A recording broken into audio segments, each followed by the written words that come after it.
Okay, one thing that annoys me about gaming is the fucking hackers, with the aimbots. Because back in the days where I used to tank Halo, I was I was up there. I was up there.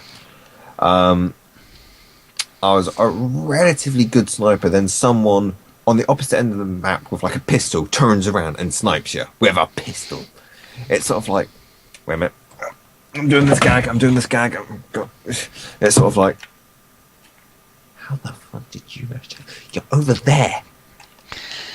I've got the control. I've got a modded controller. What are you gonna do, baby? Oh, it has got two thingies. Oh, sorry. Yeah, I haven't had an issue too much with hackers. I do agree with the whole, although it comes in the same sort of area as hacking, the modded controller or the modding of a controller, having all your buttons in different arrangements and stuff, and all the quick triggers and stuff. Quick triggers, I don't mind. If you're It's gonna play aimbots. It's aimbots. yeah, I know, but it comes on. It kind of comes under the same heading of cheating. No, really, it's just enhancing the controller. In fact, I used to do it. Yeah, you're basically, what you're doing is you're giving yourself the upper advantage by adjusting the normal parameters. So you're giving yourself an extra advantage by putting all your buttons to the back of the controller so they're easier to press at. Yeah, but Or having triggers that make it so you can pull all your triggers without having to move your fingers away from the rest of the controller. It's the same thing. It's basically cheating. I don't think so. Well, each their own mind. I know it gets used on a professional level, and a lot of people do use them and stuff. But as a regular sort of general gamer, it's just like, me and you, we are professionals. We make videos on YouTube, which means we're professional. yeah, but we're not professional. I'm not a professional gamer. I am. I do not sit there and go, "Oh, hang on a minute. If I had quick fire underneath my controller, I could ace the crowd." I don't think like that. I think, well, obviously I've just got to practice more. It hasn't gone away. I would have thought hopefully it would have gone away with the new gen. Texture popping. This is where you're playing a game and it can be in-game or cutscene. You'll get something, it'll be blurry as fuck, and then it'll suddenly come into sharp focus, or it'll be more yeah, it is. That's why you go with PC, because it doesn't have that as much. PC still does have the issue. It obviously does depend. It is dependent on how. Obviously, with a PC, you can set it to run with your technology in your computer, so you'll get less texture popping. But consoles, it's like you've built the machine. You've got all the specs of the machine. So why push past its own abilities to try and make a better game? Because all you get is Assassin's Creed Unity, you get your matted hair, which just looks diabolical. And I think from all the videos I've watched of other people playing, I've seen texture popping in there of everything that's come out on new consoles. It takes me straight out of the game. It has done since playing Halo on the Xbox One. Don't know if you had the same issue. The first cutscene, you get the ships going past, and you go into the what's the word? I've forgotten the word. You go inside the ship, and you're at the front of the ship, and everything takes a while to go. Oh, actually, I'm meant to be animating stuff now, and you get people pop in. You get the jaw doesn't move, and suddenly out in the middle of nowhere it starts moving. It just annoys me. Mm-hmm. Yes, I'm done. It's mainly done on games like Gary's Mod, and it annoys me like hell when other people do it, but I'm kind of hypocritical because I do it as well. Okay. Which is on games like Prop Hunt, it's when you're technically cheating. Leaving the map. Yeah. Or glitching your way through a wall that you're not meant to be able to glitch through and going into this little hidey hole. By the way, I will be sending a few people here after I play the Gary's mod I'm doing tonight. Yeah, yeah. I haven't noticed the issue before. There probably has been people who, when I've been playing online, that have been leaving the map and stuff and using the things.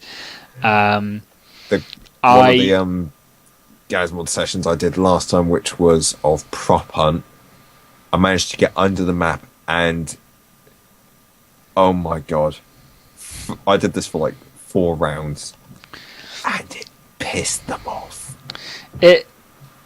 It's an annoyance in a lot of games, being if you can cheat your way through it, and it's not been made for a purpose. If it's literally that somebody hasn't made this game so that it's just scripting. At the end of the day, somebody has scripted something, and the testing hasn't been done effectively on it. Which is why it's normally done on games like Gary's mod. Yeah, where you got a modified game sort of system, but when you get normal games, there's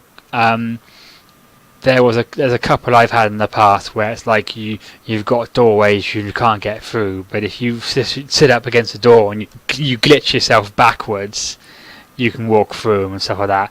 A perfect one with the game Spyro, there's one of the gates, and when you gain one of the breath attacks, you have to do this with expert timing, and I managed to get it done quite a few times.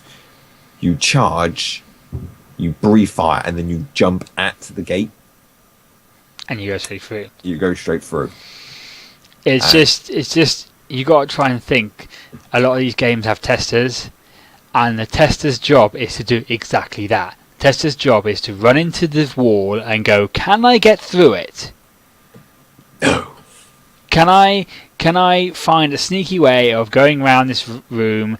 Can I find a way of breaking the game?" That is their basic job. A lot of people think a tester's job is to just play the level and go, "Oh, it's a good level, or the now is fine." No, they are basically in there to try and hack the shit out of it. Yes. And when you get games where they've had the budget for testers and they miss it, it's obvious. We're back onto Assassin's Creed Unity here. Oh my god, it's such a shambles of a game.